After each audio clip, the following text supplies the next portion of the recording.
What is up, bros and broettes? I'm Inkslasher, and today we're going to be looking at 5 new features coming to Call of Duty Infinite Warfare. Now, there's obviously going to be more than are on this list, but we're going to be looking at the biggest and most game-changing things that are going to be happening to Call of Duty Infinite Warfare. Now, what I have to say about this is you may not enjoy everything I put on this list, and what I mean by that is a lot of people are hating on Infinite Warfare, which is completely fine. You're 100% allowed to have your opinion, and in fact, if you do have an opinion, I'd love to hear what you think about all the things we're going to talk about today down in the comment section. But what I ask is that a lot of people just go ahead and dislike these videos because they're about Infinite Warfare.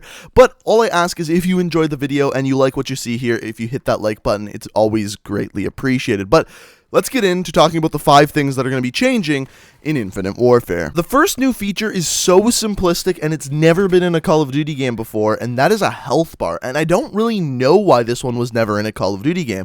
Now, I have a couple theories. Most of the time, Call of Duty are super fast-paced shooters where you can kill people super quick and your health regenerates super quick. So 90% of the time, people are just going to have full health. So it's very odd for me to see that. Now, this is going to change the way people play, because if you have low health and see someone with full health, you may want to avoid that gunfight, or vice versa. Now, there's a couple areas of gameplay that I think this is really going to affect. First of all, search and destroy, a slower paced game mode where eventually you're going to have like a 1v1 gunfight.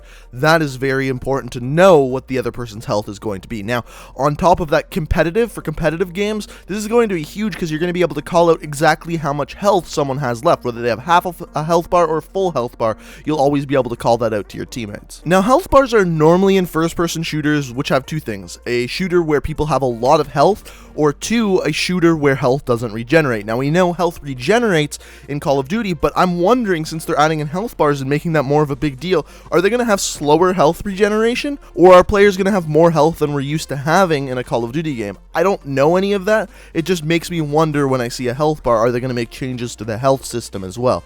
I won't know until I get my hands on the game. It's just something that I'm interested in. Overall, though, I don't think they will make changes to the health system. It's been too similar in every single Call of Duty game, and this is an addition that I really love in the game. It's something that will just improve the game, and really, it's not a hindrance on anyone, so I love to see this improvement. The next new thing in Infinite Warfare is called rigs. Now, this is something we've kind of seen before with specialist characters in Black Ops 3, but rigs are much different. First of all, there is 6 rigs in the game, and with these rigs, you get choices. You get a payload and you get a trait.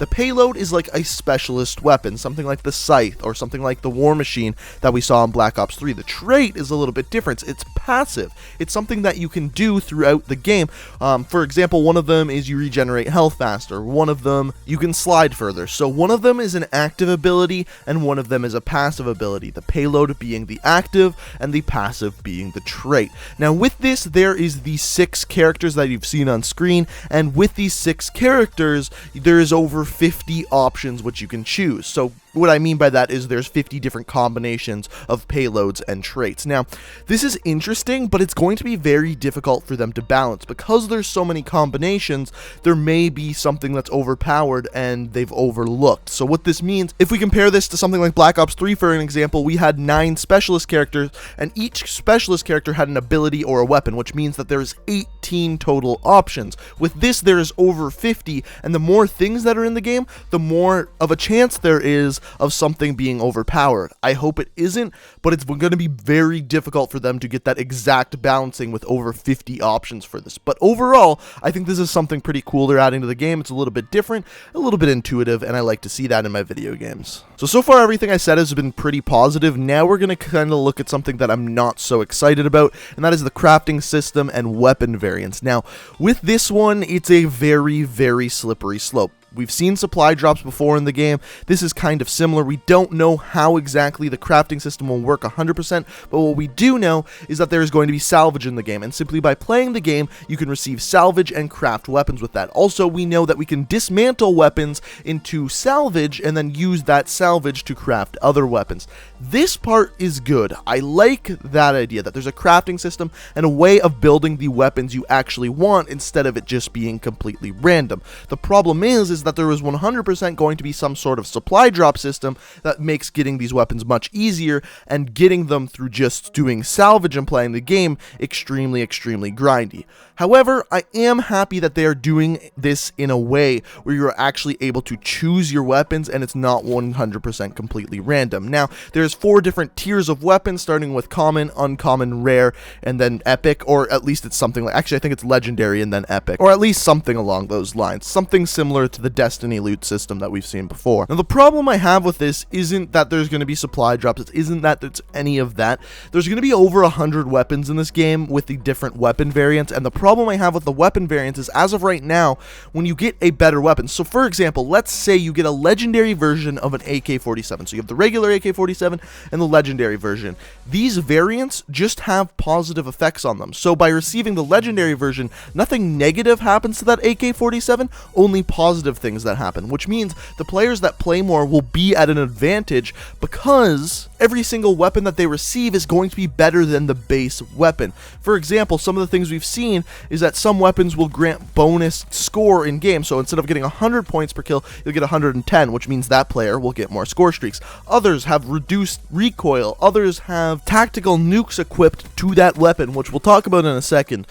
But the thing I'm worried about is that with over 100 different weapons or weapon variants in the game, it's very difficult for them to balance. We've seen this before in Advanced Warfare. There was a ton of weapons in that game, and there was incredibly unbalanced weapons, including the Obsidian Steed, the Speakeasy, the Insanity. All of these weapons were just so damn good and way better than the base weapons, and this is exactly what I'm worried about, especially when we haven't seen any negative aspects on the higher tier weapons. Now, on top of that, there's also a tactical nuke you can get with these weapons. So with the legendary weapons, you can actually have a tactical nuke equipped to that weapon, and you have to get 25 kills with that weapon and you get a tactical nuke. Now the thing is this is called a tactical nuke, like in Modern Warfare 2. What this means, I'm not sure about this, but it sounds like this nuke is actually going to end the game like it did in Modern Warfare 2.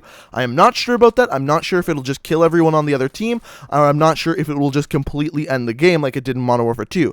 But in Modern Warfare 2, it was called a tactical nuke. In other games, it's called DNA bombs, and it's different. So I'm thinking that this one might actually end the game. And again, only positive aspects being added to a legendary weapon, only making it better, which means the players that play longer are going to have better weapons, or if they introduce a supply drop system that you can pay, which I'm almost like 90% sure that they will, it's going to become a little bit pay to win, especially when the game's first released and the people who pay $500 are going to have all the best weapons in the game. So I'm just worried about that. The crafting system, great idea.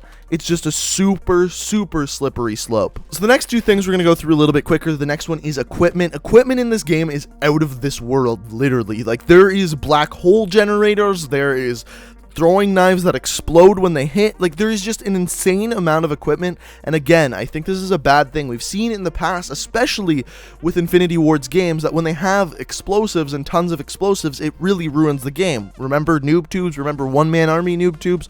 The amount of explosions in Modern Warfare 2? That's exactly what I'm worried about with them adding all of this crazy equipment. There's just going to be too much shit going on everywhere, too many explosions, but hey, a black hole generator is pretty cool. I just think it might be just a little bit too much. And not to mention, I've only mentioned a few of the new pieces of equipment they're adding into the game. So this last one is probably the one you're most likely to have not heard about, because all the players that went and played the game early aren't allowed to show the game menus, and this is something in the game menu. Now, this is called mission teams, and what this is, I believe there is 4 teams you can choose from, kind of like Pokemon Go, where you could choose Team Valor, Mystic, that kind of thing, and then when you choose your team, you receive certain challenges and things like that, kind of like contracts that we have in Black Ops 3, and through these you receive certain items. You'll receive calling cards, you'll receive character gear, you'll receive a whole bunch of different stuff, hopefully salvaged to craft weapons, and each team has different challenges and people are able to see what team you're on. I think this is a really cool idea. First of all, I love challenges in Call of Duty games. It makes it so you are kind of forced to play a different play style, and I always love to see that. So I love the challenges aspect to it.